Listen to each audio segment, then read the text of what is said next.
So I've watched the Five Nights at Freddy's movie for a second time. Now, obviously this is going to be a spoiler review, because the film has been released everywhere else now, so I assume a lot more people have seen it.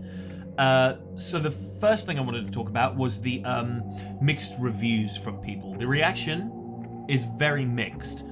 I wanted to revert what I said in the last video, that it would be good for people who weren't familiar with the franchise.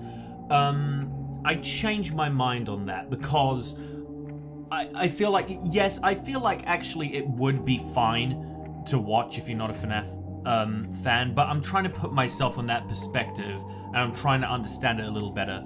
But there is a lot of explaining, there is a lot of exposition and stuff that's not, 100% sellable, if you know what I mean. So I take back what I said before. I know that this movie was a flop with critics, but I also said that adaptation movies I don't think are really good for critics, and it's exactly that reason why I thought that this movie wouldn't be good for new audiences. The reaction in terms of fans is very mixed. It's very, very mixed. I've spoken to some people who really, really like the film. Some people are in the middle, yeah, it was okay. And then there's lots of other people who think it's absolutely terrible. A lot of the YouTubers that I've watched, people like Moist Critical or Nostalgia Critic, are critics, I'd consider critics that I watch on YouTube, and they are in that category of, it was okay. It has some problems, but it was fine. And then, of course, I had a lot of people in the comment section. I had some people who had already watched the movie, and most of the comments I got is that it was okay. I got one comment who said it was absolutely terrible. Those were the only comments I got. Everyone else who had a very positive view on the movie hadn't seen it. So I wanted to talk about the plot. The plot of the movie. I felt that a lot of people were very disappointed that it didn't follow such a set storyline like the games did. And I totally see what they mean, but I will be real, I didn't really want to be going into a movie that was exactly the same as the games. Like, obviously they would be able to do a movie like that, like Mike, in the office having to defend themselves from the animatronics. They can develop on an idea like that, to make it more action-packed, but I didn't want that to be the movie. I thought it was good that they did something new. The fact that the animatronics had a different motivation, they want to get Abby to make her they're like an animatronic and that, but at the same time they're still being threatening towards Mike and security guards. It follows the same storyline, it's just the animatronics have another motivation. And that's when I was talking about the middle of the movie, where they were building the fort and everything. I knew a lot of people weren't going to like that. But again, like I said in my last review, it's for a good reason. The animatronics aren't doing it because all of a sudden they're nice, they're good guys and we're supposed to like them. They're still hostile, they're still threatening. Because the reason they're doing it is to gain Abby's trust to accomplish their plan. So again, I didn't think it was a bad thing because I liked that deep down they were still just as dangerous and just as threatening. So yeah, I also said this when I first watched the trailer, when people were complaining about the glowing eyes and that. It's good to add new things onto a movie, like adaptions, because we don't want the exact same thing. Well, I don't want. I don't know what other people think. This is all just my opinion. I want them to add new things on, make it a little bit more special and unique. So I like that the plot was a little bit different, that the animatronics had a different reason for murdering people. I also like the fact that they were under William Afton's influence to have such bloodthirst. Now, let's talk about the characters. So let's talk about Michael. Michael has like one of those generic arcs. I think his arc is supposed to be appreciative of what you have now and don't focus on the past, as he was wanting to exchange his sister for his brother, who's obviously kidnapped and killed by Afton. But he's not a bad guy. He still cares a lot for his sister Abby, even though their relationship is a little bit, tense. But I understand people who have a stressful life like that. Michael has a lot going on. It's not just the trauma from his past, but he's having to hold down jobs. He's not doing very well financially. So he has all this stuff piled on top of him, but yet he's still not bad, you know? He still takes care of his sister. That's why he was hesitant to do the night job at the beginning, because he said, I can't do nights because he's thinking about his sister. He needs to take care of her. And also, you know, he keeps well fit. We saw that when he gets up in the morning. He does his push-ups. So, again, it's not like he's some unhealthy slum drug addict guy. I thought he was a very likable character. He obviously just had a flaw that he needed to get over. And also deal with, like, Abby's, I'm gonna say, issues, which everyone thought was mental illness. Speaking of which, let's speak about Abby.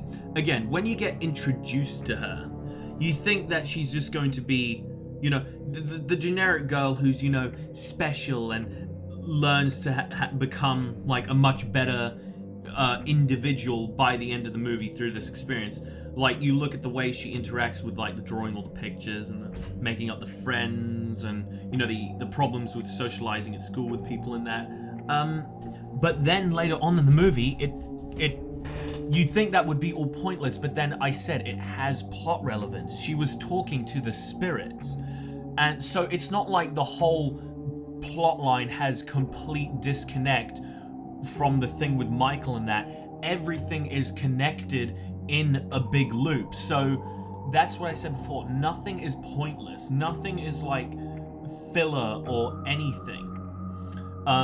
It's all got meaning. But then that's when we have to get on to the next character, which is Vanessa.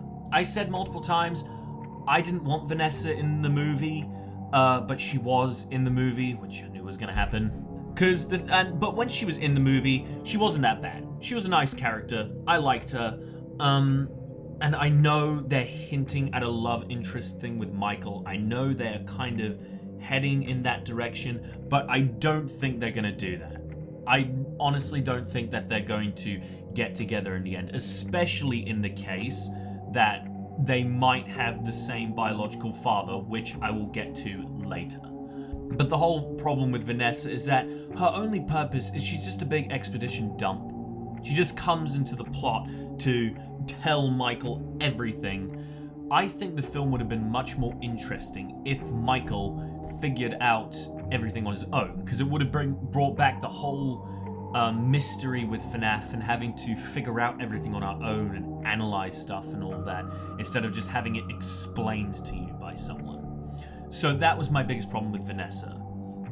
And then we go to William Afton, Matthew Lillard. Someone told me, or I've seen, I also got a comment, some people were saying that Matthew Lillard's performance, he overdid Afton. I liked his performance. I think he played like a really good kind of psychopathic man. You can tell someone that's absolutely crazy. You know, the way he was talking about the owners can't let the place go. He was obviously clearly one of the owners, or he used to be. So the way he just can't let the place go. I think he did it really well. He played a very good, unstable, dangerous man. And the over-expressiveness that worked in with it, you know? And also, we don't know whether Mike has any kind of relation to him, but they are hinting towards it. Because again, something else I haven't seen people talk about yet is when he reads out his name in the counselor's office, he's like, Mike, shh. You know, he's very hesitant towards it. So obviously they both don't have the same last names. I think William dogged around a little bit. I think he slept with a few different women, because it would be with his character. So he obviously knew his last name. It might have been the last name of a girl he had an affair with maybe at some point, and this is his son. And this is what I mean. I don't think Mike and Vanessa have the same mother figure, but they might have the same father figure. But again, this is all just a theory. Again! The climax at the end of the movie as well was really good. I loved the action. I loved the way the suits, the Springlock suit sounded with the voice. It was scary, it was creepy and threatening. The way he was kicking the hell out of Mike, it was all very action-packed. the way Vanessa took a shot at him. It was a nice little climax. Also, the fort building montage, I liked it. Very cheese-tastic. Bonnie falling over and giving the thumbs up, I absolutely loved it. The way they were watching over, looking at the plan, that stuff, in my opinion, was great. 10 out of 10, best part of the movie. But I'm actually being serious. I really loved all of the cute stuff. I'm on the opposite end of what everyone else thinks. Because yet we still got very threatening animatronics before and after those scenes, so I'm fine with it. Also, the kills were absolutely magnificent. The kills were great. The way Max got absolutely chomped and we got a bite of 83 thing, that was freaking awesome. I love how we saw their corpses. Carl looking absolutely screwed up there on his face. It was pretty disturbing to see. Alright, now we get into my final thoughts on the film, and this is when I'm going to start going into the critiques. Jump scares. Yes, it could have used more jump scares. There needed to be more jump scares, especially from the animatronics. Definitely. The Balloon Boy things were funny, but there needed to be more proper jump scares, because the animatronics were terrifying enough to make that a thing. From the way they moved, the stomping, the sounds they make when they look around, how big they are, would have made some good jump scares, but we barely got any. Someone actually asked me in a comment if the original jump scare sound was in the movie. Of course I didn't catch it at the premiere because all the theater was cheering and all that. But when I rewatched it again and Foxy jump scared Michael, yeah, I think I heard the original jump scare sound underneath the tone, very slightly. Something else I wanted to talk about in this movie, which I thought was probably second best to the animatronics, was the score. I have a musical ear, so I have kind of a knack for music, and especially in things like the opening, and I love that children's choir, that all that kind of stuff with all the beats in the background and stuff like that, like with the 8-bit opening and the title roll and stuff, all that kind of stuff. I absolutely freaking loved it. Gets me so pumped up and excited and high energy. It actually reminded me of the music from the Security Breach trailers. And I've said that I don't like Security Breach, but one thing I did like about it was the music. The music was great. Music was fantastic. I loved it. Like I said in my last review, animatronics, for me, best part of the movie. So expressive, so funny, so threatening. Even while they're threatening, they're somehow still funny at the same time. Amazing. Thank you, Jim Henson Creature Company. You guys are awesome. I also wanted to talk about the intensity of the movie. A lot of people are saying that it wasn't really getting them on the edge of their seat. But for me, the film was still really intense. I knew that no one was going to die. They weren't going to have the balls to kill off a main character. And Vanessa's not dead, by the way. She's going to come back. She doesn't count as a death. FNAF has a thing for not being afraid to kill people. And even if they are, quote-unquote, killed, they still always come back in spirit form or in spring-locked form. You know, whatever I mean. So watching scenes like Max going up to the Freddy, freaking intense, anxiety-inducing. Security guard in the chair with the Freddy mask coming on him, anxiety-inducing. Cupcake coming in the vents, anxiety-inducing. This is the thing. This might have not been for other people, but there was a lot of stuff, like when Abby was hiding behind the arcade with Foxy stomping up. Panic. I was getting intense. I was like, I don't know what's gonna happen. Well, I know what's gonna happen, but the thing is, just imagine having this kind of situation in real life. It would be so freaking scary. So yeah, overall, I still really like the movie. I've got a lot of critiques about it, or probably not a lot actually. I've got barely any critiques like I did in my last review. But I definitely get people's points in what they're saying when they don't like it. Oh, and the last thing on my final thoughts is, why is no one talking about the Fetch costume? The costume that all of the people were stuffed in. It was Fetch. We saw it was a dog, or Sparky or whatever. Is anyone talking about that? And then the last thing I wanted to do for this video is that I wanted to go over a few comments in the comment section of my last video and answer some of the questions. I felt like when watching the movie, I was quite misleading, and I feel bad for doing that. So I'm gonna go scrolling through some comments again, and I'm gonna answer some stuff, but do it a little bit more properly this time. So what a lot of the first few comments I was getting were people asking, like, is there a spring lock scene in the movie? And yes, there was, so I answered that fine. But a lot of people wanted to know if it was gory. For me, it was, but a lot of people would have been expecting things like freaking, blood and guts. A few people replied to comments like they wanted some really graphic looking stuff. We didn't really get that to that extent, but I thought the spring lock scene was still good because I liked how the spring lock snapped shut really slowly and dug into his torso as his clothes become all bloody, and it was quite disturbing imagery because it looked like his rib cage had been like ripped open or something. And the thing is, that's good for two reasons, because number one, it really shows Afton's punishment. He freaking well deserves this to get spring locked slowly like that.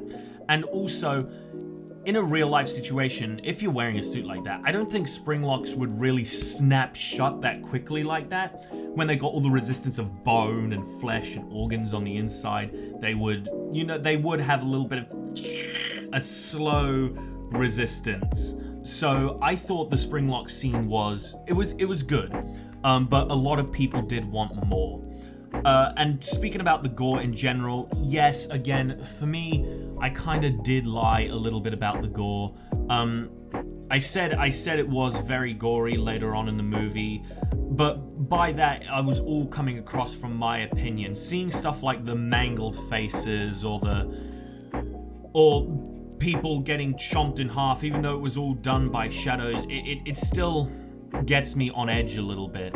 But I felt like I misled people there. People asked if there's any swearing. I said there's a little bit. I think they used up that one F-bomb at the end with William Afton.